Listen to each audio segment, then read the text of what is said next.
Good afternoon. Welcome to the B.F. Anderson Technical Report for August the 26th. We're doing this a little early. We have a hurricane on the horizon, so I didn't know if we'd lose power. Wanted to go ahead and get this done. Well, the main point is we are in a bull market. Things look really very positive here. NASDAQ is strong. As you can see, the NASDAQ continues to make new highs. Very clear that this is the leading index. This is where you want to be. It's primarily technology.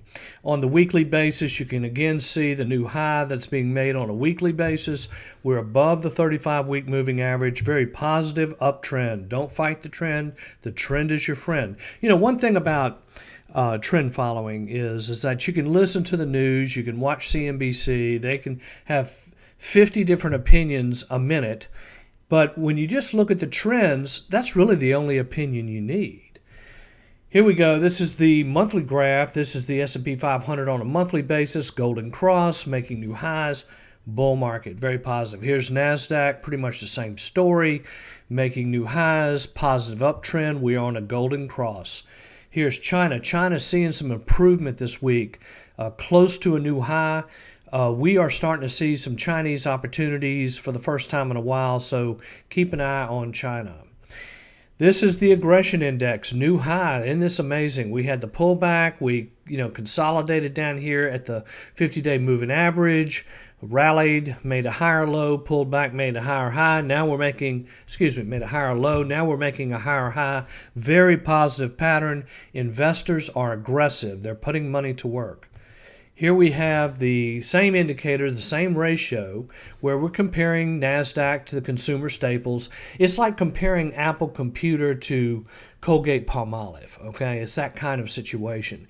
Well, the indicator is that we have a 40-week moving average. As long as that moving average is moving up and the ratio itself is above the moving average, this is a buy signal. Tornado warnings. Anyway, here we go. 10-year Treasury note continues to be flat below the 200-day. Nothing happening with interest rates. On oil, we're seeing a little bit of a decline here in the 200-day moving average. And the price of oil is kind of getting above that. This could be hurricane related. This is the financial stocks, mainly the banks and the insurance companies. Continues to, pretty much underperform below the 200-day. Okay, put-call ratio. We're continuing to see extreme greed here as volatility stays very low. In fact, the volatility index is lower than it was back on March the 23rd, when it spiked. When it came down, it's the lowest reading since March 23rd. So volatility continues to stay muted. The market's in an uptrend. That's going to, human behavior here, we're going to see a lot of greed. So just be aware of that. It is a negative, but this can last a while. Again, on the S&P 500, on a daily basis, looking at the 25-day versus the 50-day, continues to be in a powerful uptrend. We are above the 200-day on the S&P 500, continues to be in an uptrend. Everything's in an uptrend. Now, on the new lows, we did see a little bit of a pickup in new lows, but nothing over 40, so we continue to see very little there. On new highs now, you can see here back in early August, we started to make a bunch of new highs. We just haven't seen that. It kind of tapered off and it's kind of stabilizing here. It's not a yellow flag, really. It's not a big issue, but we are seeing fewer new highs.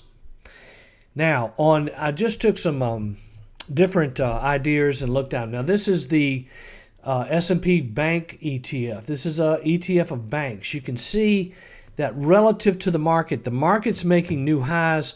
The banks are in a downtrend. This is not necessarily a big negative, but it's not a positive.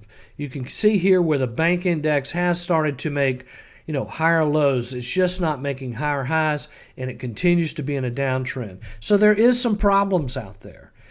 Airline index, same thing. You can see the airlines are just continuing to underperform because I have this as a ratio. I'm comparing the airline index to the S&P 500. When the line goes down, it means that the airlines are doing worse than the market, which is certainly the case.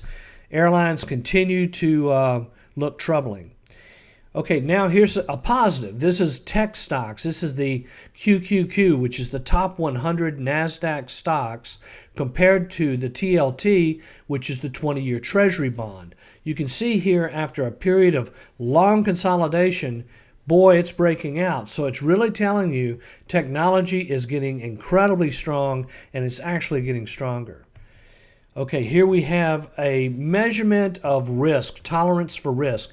This is a loan portfolio. This is a fund that invests in bank loans. You can see that, we got really hit hard back on the 23rd.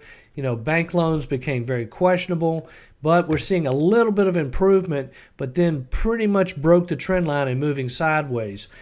Again, it's just something to be aware of.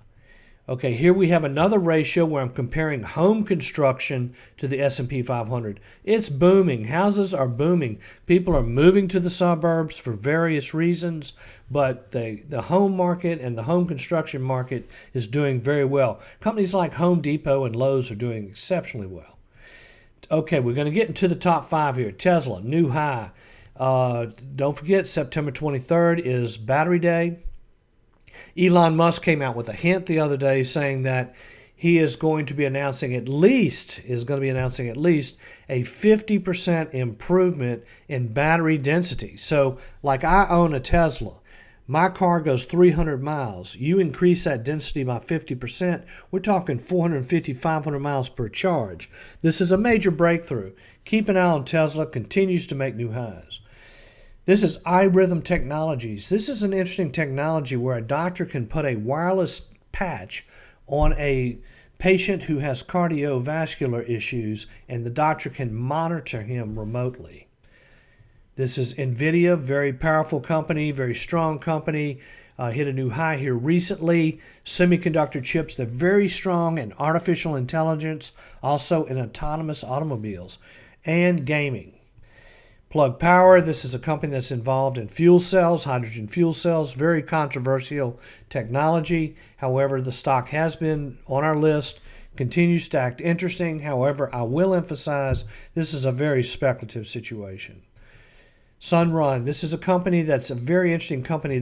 They're basically an installer of solar and battery. So if you get dramatic improvements in battery technology, that's going to help solar, because if you have solar generating power going to a battery pack that is much more energy dense, then you've got a real interesting combination there where solar becomes much more, it becomes a much better technology.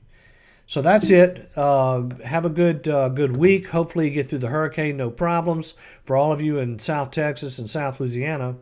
So anyway, if you have any questions, please give me a call. Thank you very much.